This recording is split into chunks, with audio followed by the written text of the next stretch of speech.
The first visitors were insects making trails on my plastic surface with their pheromones.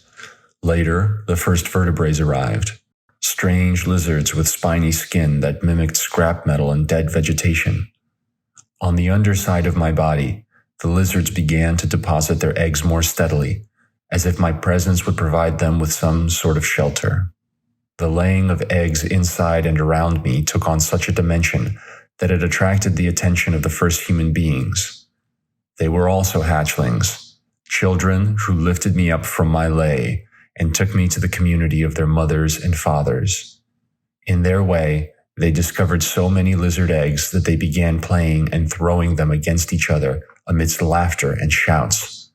Once in the community, their mothers and fathers reprehended them for playing with eggs and demanded to see where they found them. One child took me to what must have been a communal dining room, where he forgot about me among kitchen utensils and construction materials. Forgotten, I could see how they needed the eggs for food, just as the lizards needed insects for food. Gradually, though, the eggs began to disappear from the dining room, and tubers and fruits became more common. Seafood also arrived in greater quantities, especially seaweed, clams, and fish in salt cubes. But, after a while, the dining hall was almost empty. The human beings I saw again looked emaciated and weak, and the children disappeared completely.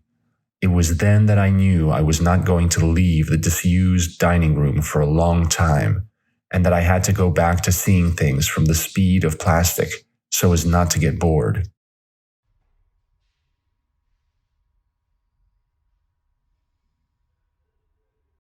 I was part of a group of young people in charge of scouting space and producing a mapping of the terrain where the junk lies.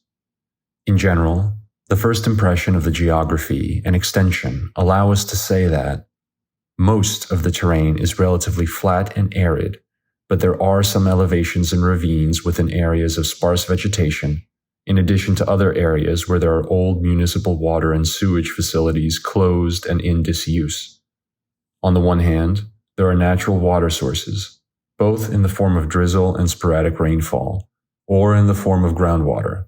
On the other hand, there is access to the city's sewage system through the connection of disused pipes. These activities take the rest of the day. Having assumed that we will spend the day fasting, the most urgent and difficult issue to solve is food.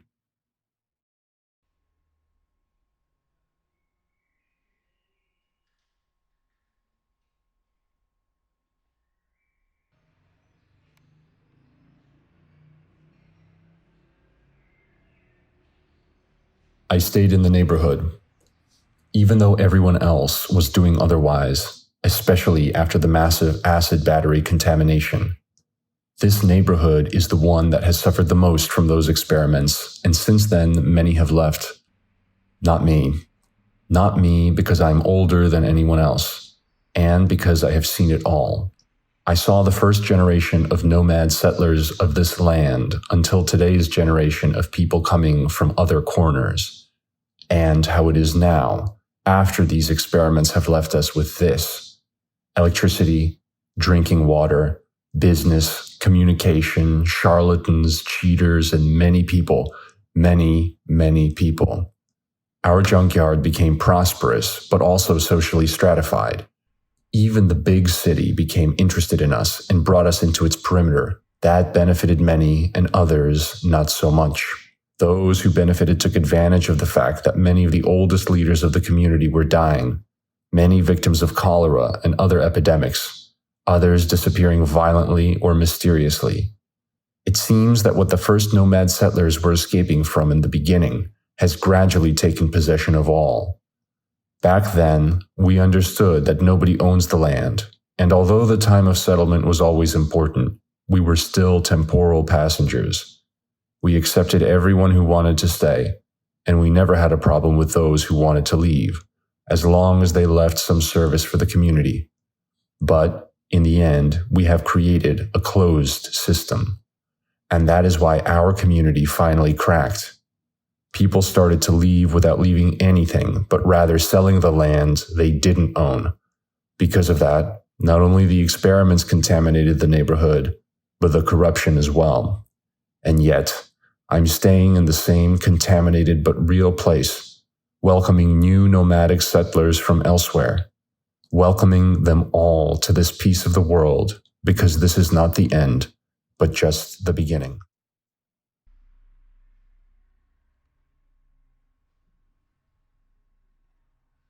As soon as we finished building the first houses, the complaints began. Everyone's desperation for shelter is palpable. Despite having discussed beforehand where each family would be located, many disagreed with the order of construction and claimed the houses for themselves. In many cases, there are good arguments to claim, since much of the work done on these first houses has been by our own effort. Thus, we believe that it was fair to claim these first houses for ourselves and our families. But the others, who have not participated directly in the construction, but somehow indirectly, for example by taking care of food, medicine, or childcare, are justifiably afraid that their houses will not be ever built. We came to the following solution.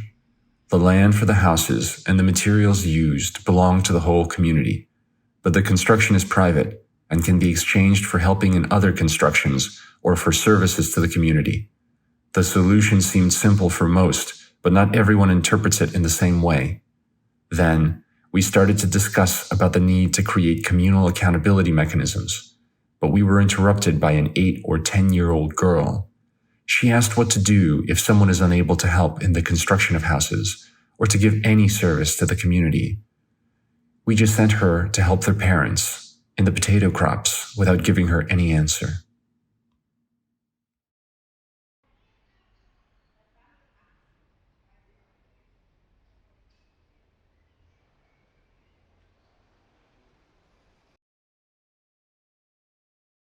The sun is more intense because of the reflections of the metal. The metal is desiccated in the soil and diluted into mineral particles during periods of rainfall, which are usually short but very intense. The metal oxidizes between the moist, permeable soil and the impermeable plastic debris, creating sediments from which the organic material agglomerates and is nourished. Pioneer plants reproduce in all directions in search of light, creating entangled structures within the sediments. In dry periods, which are often awfully long and intense, the sun shines brightly and emits a lot of heat on the metal surfaces that have not yet oxidized. Between the metal and plastic debris, there are breaks, folds, and formations that produce the effect of shadow and light. This mat allows sister plants to grow by providing them with photons and radiation protection. The growth process is accelerated by other beings, or spirits as we call them, who deliberately shape our habitat so that the growth of our tubers, our blueberries, or our flowers is faster and more efficient. These spirits know in detail how we grow and feed from the sun because they themselves were solanaceous in the past. Now they feed on our tubers and blueberries. They expand their senses with our flowers, and we proliferate all over the place.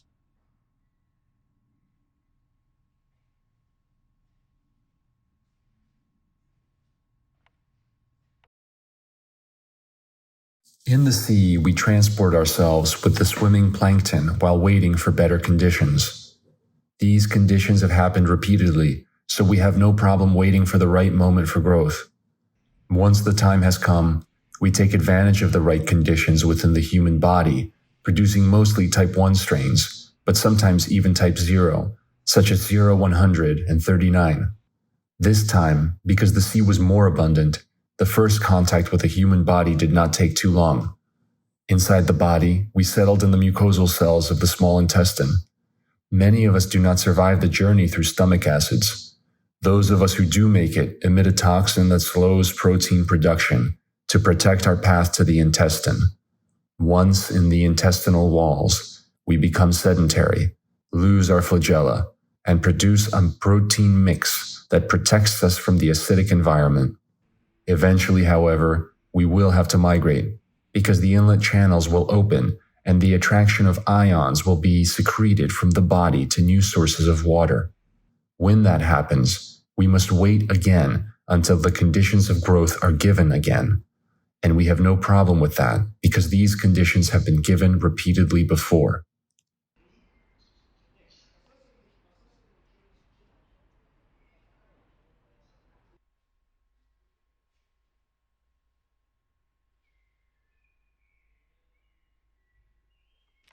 This is the protocol of a long journey on foot we have made from different islets, hills, basins, and deserts.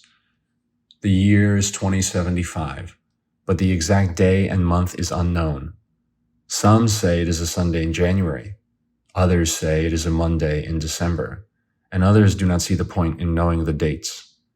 After this long journey, we sit on a sea of sterile junk to discuss how to settle here from now on. Certainly, we are going to have to do everything from the basics to gradually make this place fit for a dignified life. So, as soon as we arrived, we asked ourselves what to start with. The first experiments were performed as a game to verify an urban myth. We cut potatoes in half and introduced 2 wires of different base metals, such as copper and zinc, to act as electrodes.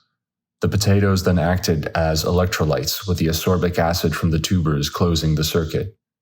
A redox reaction then occurred in which electrons flow from one side to the other. We gathered some potatoes to see if we could build batteries with them. The energy was certainly weak, but enough to revive a fan.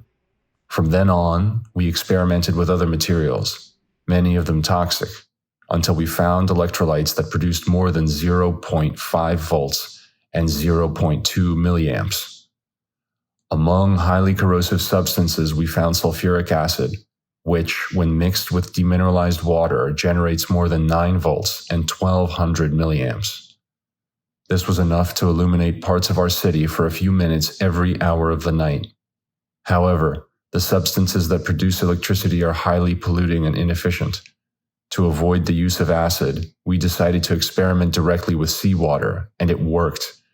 With this method, we generated so much energy that we were not only able to constantly light up the whole city, but we also managed to revive many of the electric devices from the scrap and still had enough energy left over to store. We created batteries from plastic waste which, when discharged, desalinated water, so we were able to generate copious quantities of fresh water suitable for human consumption. We then devised a piping plan to provide every citizen with drinking water and improve overall hygienic conditions. In this way, cholera cases also decreased exponentially.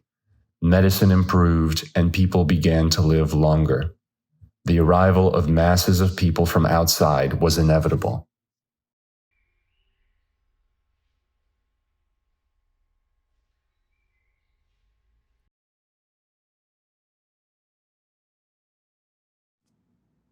In October I hatched, a little late. The rest have already left their empty eggs, and all I smell is rust and oil. And yes, ants. There are ants hiding everywhere. Lots of ants.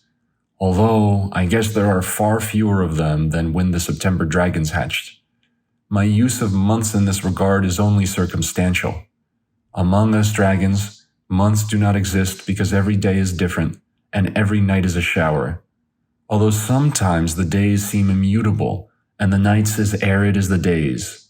In fact, having hatched only in October is an eternity equal to an immense cycle of suns and moons in which all dragons disappear after having eaten many more ants than me. The question is, are there some others who did not disappear?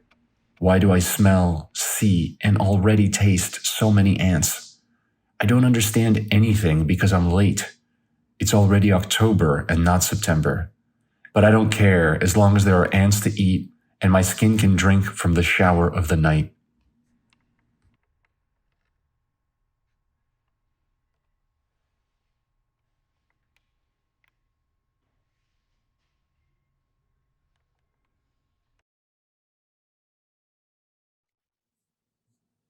Our family wanted to settle here with the rest, with the intention of staying to build a future. That is why we, far away in this inhospitable wilderness, decided to call this place Via Futuro. Coexisting then, in the birth of Via Futuro, besides a feeling of solidarity, was the hope and faith in the future of a whole collective determined to build a different experience of coexistence. So, we needed to find ways to organize together.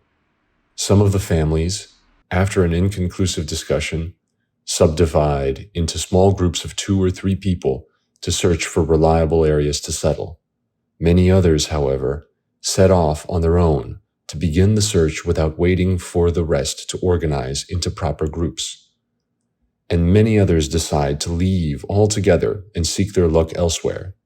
Those of us who stayed were the pioneers, as they say.